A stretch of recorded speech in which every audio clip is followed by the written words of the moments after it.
Today, I'm super excited to announce my guest. He's a former Florida State Seminole, former Buffalo Bills DB, and one of the best defensive safeties available in free agency right now, guys. These teams got to come calling. Jajuan Harley, how's it going, my guy? I was going good, Michael. I mean, what you just said, like you just blowing smoke right now. You being a little too. You hyping me up, man. Hey, got to, bro. Because back in high school, bro, you were a four-star recruit coming out of high school by Rivals.com. James S. Rickards High School back in 2009. So it kind of leads me to ask, what was kind of your decision to go to Florida State over other offers that I'm sure you had plenty of?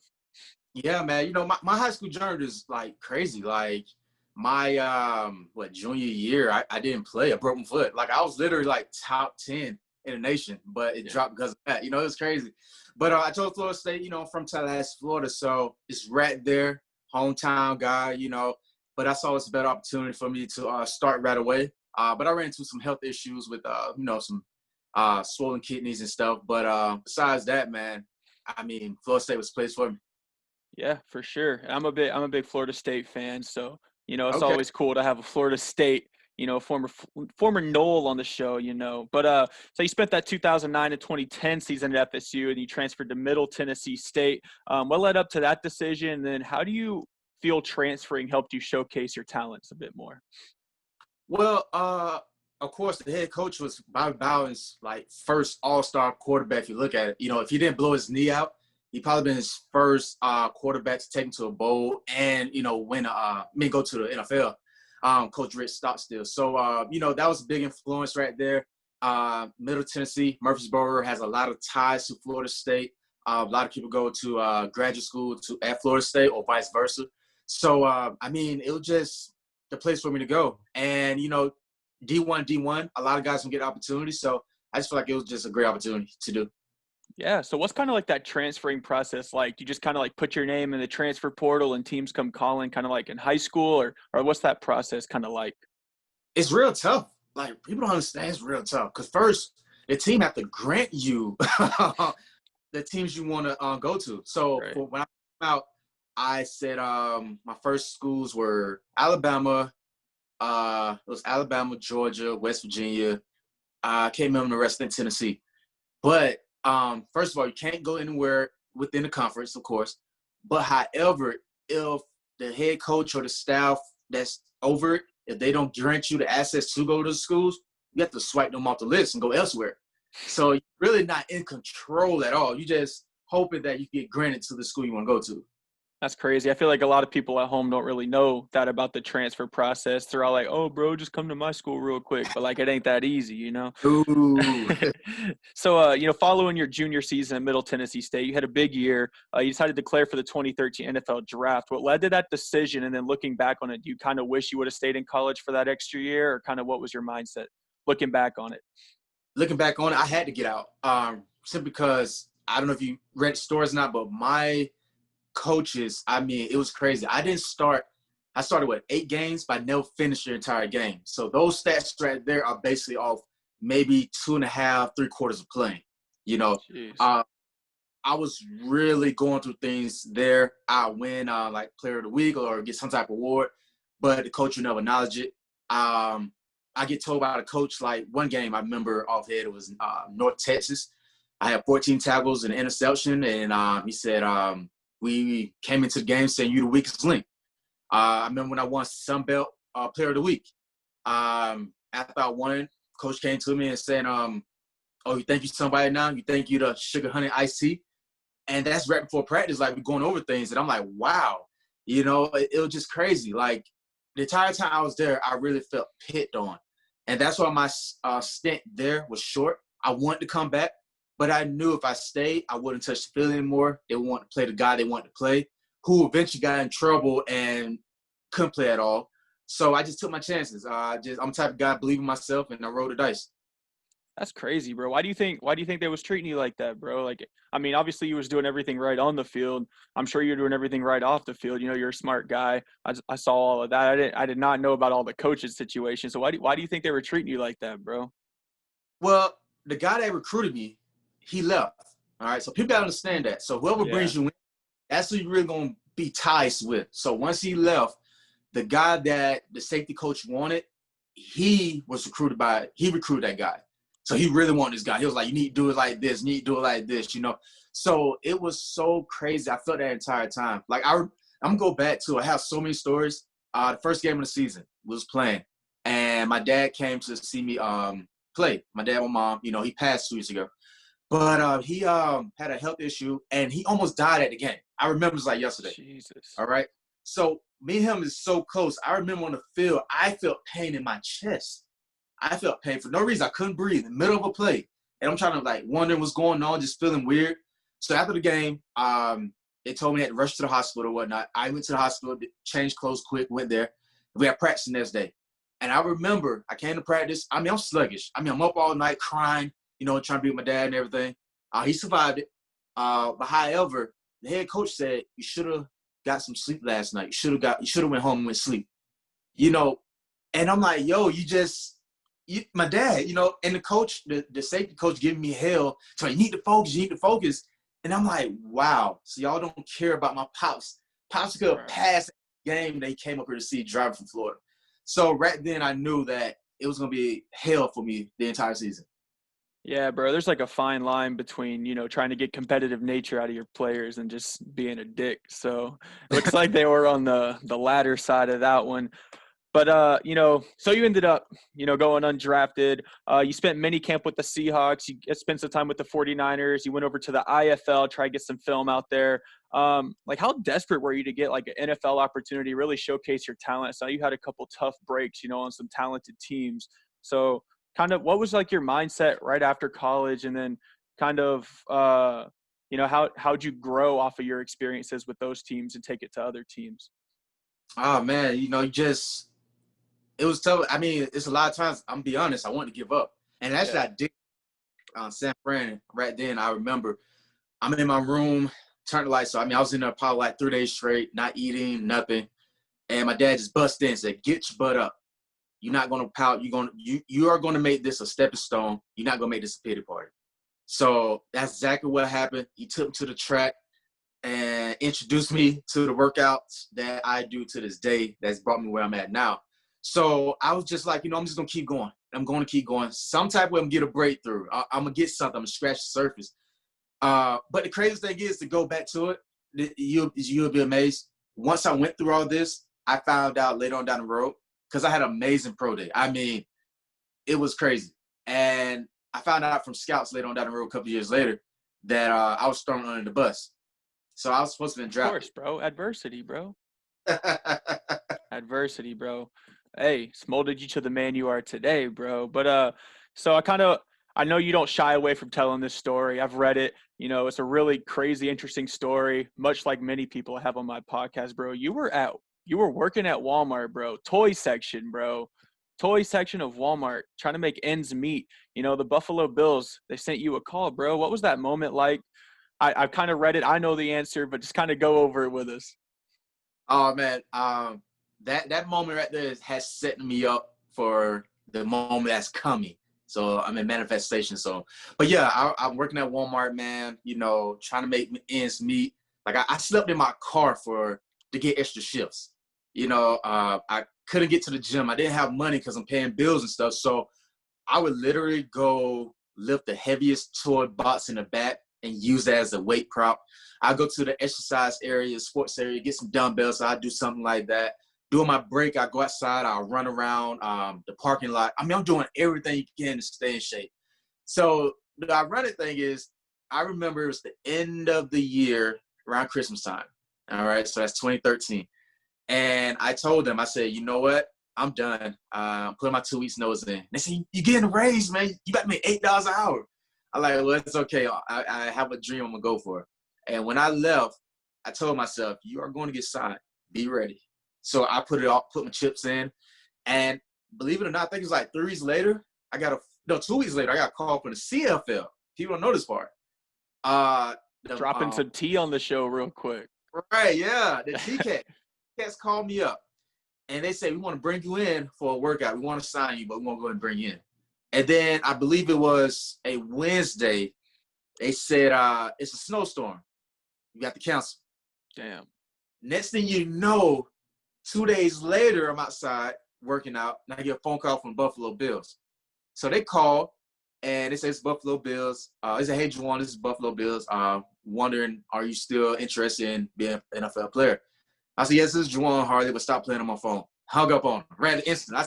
I said, "Man, don't stop playing games, man." So I go back doing my drills, and a couple seconds later, I get a phone call. I said, "Don't hang up. This is the Buffalo Bills. We are interested in you. Are you willing to accept this offer?" And I was like, "Yes." So they called me up and had a great workout and got signed on my birthday. That's crazy, bro. That's a great birthday present right there. Uh, so yeah, what was it like, kind of like trying to getting that like NFL experience lifestyle for an extended period of time? I know you spent several months in Buffalo, which I don't live far from. You know, Buffalo's a great little city there.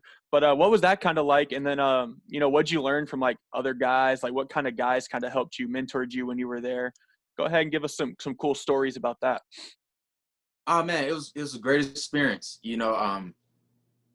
It surprised me in a way, and the way I say that is when I was in college, I was called pretty much dumb. All right, by the coaches, not players, coaches. All right, they would say I was athletic, but I had no IQ. All right, to elaborate on that, when we had a spring, everybody has a spring. Mhm. I won the most outstanding player award, and after that, my coach told me, "I'm going to break you. You're going to play how I want you to play." So to fast forward, I went in like, okay, great, I made it. I basically did the physical attribute. They loved it, but am I really smart? And that's when I really had to tap into myself and say, you know what? Do not let that stigma of them trying to sprinkle on you manifest. What I learned, the experience I learned, and the stories I learned from that is I belong. And players told me that you belong. I didn't realize how smart I was until players came to me to asking me to teach them the playbook. I mastered the playbook, man.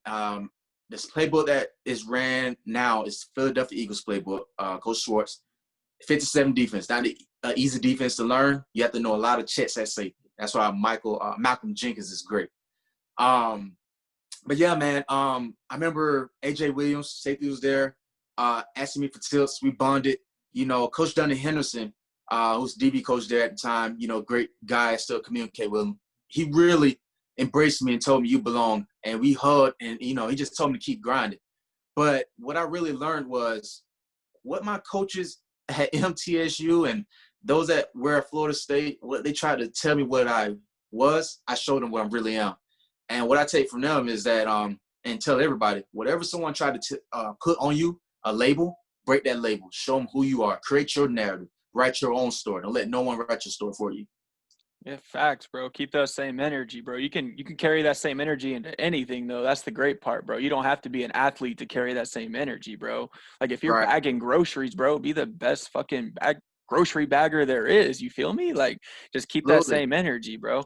Um, so kind of want to know who's the best athlete in your entire life, bro. Best athlete you've ever played with, and then the best you've ever played against. You can take it back to high school, Little Gritters, bro. Florida State, Middle Tennessee, Buffalo, Green Bay, San Fran, Seattle, any of them. Hit us with it. Okay. Okay. I will, man, wow. I'm going to go back to high school. I'm going to go back to high school. And they are from my city, Tallahassee. Uh, Willie Downs. He was a Florida State recruit, same time as me. Willie, very talented guy, man. I mean, punt, routes as a receiver, play safety, throw a little quarterback. I mean, you name it. Unfortunately, took the wrong route in life. Another guy, British footman, a Florida State commitment out of Tallahassee. Both these guys from Gabi High in Tallahassee. And, I mean, outstanding running back. I mean, he did moves. I mean, just silky smooth. I mean, just awesome. In high school, I think it was like 205. I mean, electric. I say those two guys right there had me in, like, when I was on the field with them, I'm like, wow, like these guys are legit. So those two guys right there. Yeah, bro, for sure. Um, so you're currently NFL, CFL, all the leagues, free agent, bro. What do you bring to any team who wants to give you a chance? What's that mentality you're about to bring? I think we already kind of tapped into it a little bit, but what like skill set do you think you bring to a team that maybe a different player doesn't bring? If you sum up my whole life, is hunger. You know what I'm saying? Like a lot of guys, I don't play for the money. As you can see my story, I still supposed to get checks, like a $50 check for playing the game. I played for $200. I paid for free. I mean, I love the game. You know, it's passion. You know, you cannot outbeat no one who's passionate about what they do. You just can't. And Facts. that's what I bring, man. Versatility. I play multiple positions. Any position you want me at, I can play nickel, slot, linebacker, safety, corner, whatever it is. But the most important is passion. You know, right now I believe not just in sports, but in life. Right now we need a fire lit. It's so much going on. It's so much darkness. Need a light. And I feel like what I bring is that light of passion. Yeah, for sure. Who's been like your biggest motivation, whether it's been through your football career, whether it's in your next journey in life, whether it's like right now when you're still like grinding, trying to get it signed? Who's been like your biggest inspiration? Who do you lean on? Who's your rock? Kind of shout out the fam real quick. Whoever Oh, you're, everybody, bro. yeah, man. I'm start off with my mother and father. Without them, there's no me, and I'm just that type of guy. My dad, he suffered from lung disease that he got at work for 17 years. He was an HVAC, and he inhaled asbestos. It was an explosion. And the doctors told him that he had to get this transplant, which only guarantees, I believe, like 5 years. You're not guaranteed 5 years. And you don't get 2 in your lifetime. So maybe you got 10 years with it. This guy fought for 17 years, never complained. Continued to push and grind to provide for his family until he was tired. My mom, 8 months after that, she was diagnosed with breast cancer, and she beat that. You know, so those two right there motivate me, inspire me to keep going no matter what. You know, realizing the purpose is always bigger than you. And finally, my wife, you know, each and every day she tells me keep going. She said you can do it. Now, when Hell you yeah. got that in your corner and encouraging you and see it, she see more than me than I see myself. And I mean, those three right there, that triangle right there, that they really keeps me going, keeps me motivated, and just make me want to keep going harder. Facts, bro. That last one, bro. I know my girl, she motivates me all the time to keep that grind going too. We're getting married next October, so that's gonna be lit. Super Oh, excited for congrats. that. Appreciate it. But one last question for you, bro. Any advice to the young athletes out there trying to get to the same level as you? You know, maybe losing faith that their chances may not be, coming to fruition, stuff like that. Kind of motivate them real quick. Give them a little rundown, a little lesson real quick. Well, I was taught always find someone that has a similar story to you. Do your research. Um, I didn't have no one as an example, but I seen stories like, for instance, James Harrison, how he was cut multiple times and continued to persevere to get his dream. So what I tell the young guys is don't give up. Maybe it's not your time. In life, people say, all right, at 5 years, this need to happen. At 10 years, this need to happen. But you gotta realize you may not be the 5-year mark for you. It may be 6 or 7. It may not be 10 years, maybe 9, 11, 13, something different. You know, even though your time is not in that present moment, doesn't mean it's not coming. You know, just because it's 8 o'clock now doesn't mean that it's not going to become 9 o'clock. You know, you just have to keep going around each and every second minute, believing in yourself.